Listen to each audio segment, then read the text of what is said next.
Bismillahirrahmanirrahim. Dear first year students, today we are going to discuss our next topic on the chapter number 12, that is the digestion in the stomach. अजीज तलबा, आज हम बात करते हैं digestion इन stomach पर। तो सबसे पहले हम बात करते हैं स्टोमिक की। तो इसके स्ट्रक्चर में हम देखते हैं तो स्टोमिक हम कहते हैं it is the large muscular is a large muscular bag consist of that is comprised of three layers से मिलकर स्टोमिक बनता है। अगर देखें तो सबसे पहली या आउटर मोस्ट लेयर हम इसको कहते हैं it is of connective tissues, जो प्रोटेक्शन का रोल प्ले करती है। और इसी तरह से फिर हम बात करते हैं second are the middle layer, it is the muscular layer. और इसी तरह से थर्ड लेयर जिसको हम कहते हैं इट इज द एपिथेलियम, या हम इसको कह देते हैं म्यूकस मेम्ब्रेन। तो ये मुकम्मल एलिमेंट्री कैनाल में यानी म्यूकस मेम्ब्रेन तो हमारे माउथ ओरल कैविटी से लेके एनस तक मौजूद है। और इसी तरह से देखा जाए तो मजीद जो मस्कुलर लेयर है, इस मस्कुलर लेयर का फंक्शन है movement in the stomach wall को प्रोड्यूस करना, दैट इज कॉल्ड चर्निंग। और इसमें भी देखा जाए तो दो तरह के मसल्स हैं जिसको हम लॉन्गिट्यूडिनल और इसी तरह से सर्कुलर मसल्स का नाम देते हैं। और इसी तरह से जो एपिथेलियल लेयर है इसका काम स्टोमिक को प्रोटेक्ट करना है, यानी कनेक्टिव टिश्यू की लेयर जो है ये आउटर तौर पर प्रोटेक्शन का काम करती है। और जबकि देखा जाए तो ये जो दो लेयर जो मसल्स से मिलकर बनी है इसका काम है स्टोमिक की वॉल में मूवमेंट पैदा कर देना। और इसी तरह से जो म्यूकस मेम्ब्रेन है इसका काम सिक्रेशन यानी गैस्ट्रिक जूस पैदा करना और उसके साथ साथ प्रोटेक्शन करना, यानी डाइजेस्टिव एंजाइम प्रोड्यूस करना, प्लस इसके साथ साथ उन डाइजेस्टिव एंजाइम से खुद स्टोमिक को डाइजेस्ट होने से बचाना। तो ये इसका स्ट्रक्चर एंड फंक्शन है। अब देखें जरा, अगर हम कंपोजिशन की बात करें तो जो गैस्ट्रिक जूस है यानी गैस्ट्रिक जूस एक्चुअल में प्रोड्यूस होते हैं स्टोमिक की वॉल में, जिनको हम नाम देते हैं गैस्ट्रिक ग्लैंड्स। अब अगर देखा जाए तो ये गैस्ट्रिक ग्लैंड्स जो हैं वो स्टोमिक की वॉल में गैस्ट्रिक पिट्स के जरिए से ओपन होते हैं।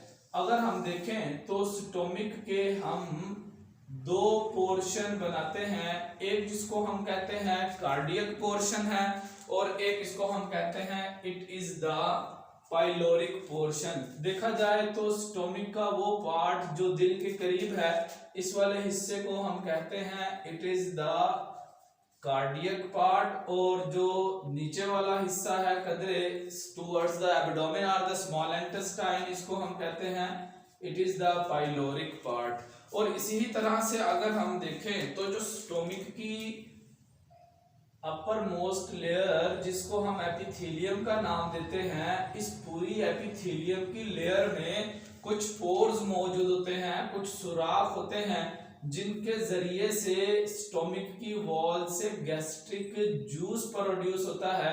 And these pores are called gastric pits, इनको हम नाम देते हैं these are the gastric pit, जिसके जरिए से स्टोमिक की वॉल में प्रोड्यूस होने वाला गैस्ट्रिक जूस जो है वो स्टोमिक से बाहर आता है। अगर इस ग्लैंड की डिटेल डायग्राम को अगर हम बनाएं तो ये कुछ इस तरह का ग्लैंड बन जाता है जो एक ट्यूबुलर पोर्शन है और आगे से ये टू पार्ट्स में डिवाइडेड नजर आता है। और इस तरह से इसकी जो सेल्स हैं, 3 टाइप्स के सेल्स यहाँ पर मौजूद होते हैं। गैस्ट्रिक ग्लैंड में जो गैस्ट्रिक जूस यानी एंजाइम जो स्टोमिक ने प्रोड्यूस करने हैं, जो डाइजेशन में रोल प्ले करेंगे, प्रोड्यूस होते हैं इस गैस्ट्रिक ग्लैंड के जरिए से। तो इस तरह से ये हम गैस्ट्रिक ग्लैंड बनाते हैं कि जिसमें एक साइड पर हमें ओपनिंग नजर आती है जिसको हम गैस्ट्रिक पिट का नाम दे देते हैं, और इसी तरह से देखा जाए तो इसमें खास तरह के सेल्स हैं जिसको हम ये रेड एरिया से मार्क कर लेते हैं। These are called the 3 types के सेल्स हैं। अगर हम इनको नाम ले देते हैं, these are the oxyntic cell that are responsible for production of the HCl। These are the oxyntic cell and they produces HCl। हम देखते हैं इन oxyntic cells के जरिए से HCl प्रोड्यूस होता है। और इसी तरह से अपर लेयर में अगर हम कहें तो सपोज किया these are the mucus cells, इनको हम mucus cells का नाम दे दें, तो जो म्यूकस सेल्स हैं ये म्यूकस पैदा करते हैं। और इसी तरह से जो लोअर लेयर के सेल्स हैं इनको सपोज किया हम नाम दे देते हैं दीज आर द ऑक्सिंटिक, अब these are the parietal cell और these are the zymogen cells. Oxyntic cell कहें या पेराइटल सेल कहें एक ही बात है। और बाकी ये वाले जो सेल्स हैं सपोज किया इनको हम नाम दे रहे हैं these are the zymogen cells. Suppose किया इसको हम नाम देते हैं these are the zymogen cell and these cells are responsible for the production of the pepsinogen.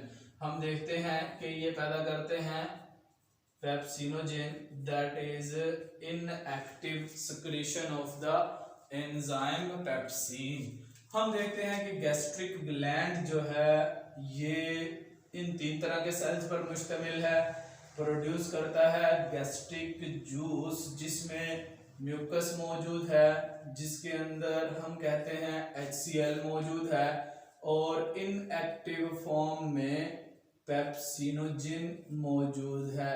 जब ये पेप्सिनोजिन रिएक्शन करता है HCl के साथ या इसी ही तरह से एक्टिव फॉर्म में जो मौजूद पहले से पेप्सिन है उसके साथ, तो ये पेप्सिनोजिन कन्वर्ट हो जाता है पेप्सिन में। इसको हम कहते हैं it is the inactive enzyme and pepsin is the active enzyme. इसको इनएक्टिव फॉर्म में प्रोड्यूस किया जाता है गैस्ट्रिक ग्लैंड्स में, ताकि खुद गैस्ट्रिक ग्लैंड जो प्रोटीन से मिलकर बने हुए हैं वो डाइजेस्ट ना हो जाएं। लिहाजा पेप्सिन जब गैस्ट्रिक पिट से निकलकर स्टोमिक में दाखिल होती है तो तब जो है ये एक्टिव फॉर्म में कन्वर्ट हो जाती है by the reaction of HCl और द पेप्सिन जो कि ऑलरेडी पहले से ही एक्टिव थी।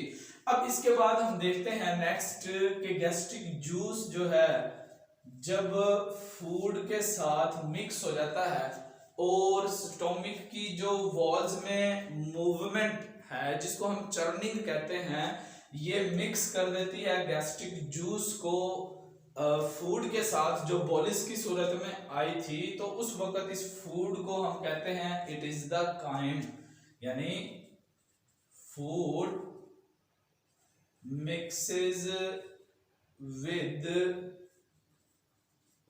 gastric juice by the help of churning movement of stomach, then it is called कायम। तो ऐसी सूरत में हम इसको कायम का नाम देते हैं। तो इस तरह से हम देखते हैं कि HCl का क्या रोल है। HCl फूड को जो कि बोलस की फॉर्म में दाखिल हुई है उसको सॉफ्ट करता है ताकि उसको इजीली डाइजेस्ट कर लिया जाए, और अगर उसमें कोई माइक्रो ऑर्गेनिजम्स मौजूद हैं तो उनको इनएक्टिव करने का काम करता है। म्यूकस इसी तरह से स्टोमक की ऊपर एक म्यूकस मेम्ब्रेन की लेयर पैदा कर देता है जो खुद गैस्ट्रिक ग्लैंड को भी प्रोटेक्ट करता है, पेप्सिन एंजाइम के जरिए से डाइजेस्ट होने से बचाता है, और स्टोमक की वॉल्स को भी डाइजेस्ट होने से बचाता है। जबकि देखा जाए तो पेप्सिन जिसको हम कहते हैं ये एंजाइम एक्टिव फॉर्म में है, प्रोटीन को डाइजेस्ट करता है, लॉन्ग पॉलीपेप्टाइड चेन से डाइपेप्टाइड्स यानी अमीनो एसिड की स्मॉलर चेन्स और यूनिट्स पैदा कर देता है, यानी प्रोटीन की डाइजेशन का काम स्टोमक में स्टार्ट हो जाता है जो कि पेप्सिन एंजाइम की मदद से है। तो इस तरह से ये स्टोमक का स्ट्रक्चर और फंक्शन हुआ जिसको हम कहते हैं डाइजेशन इन द स्टोमक।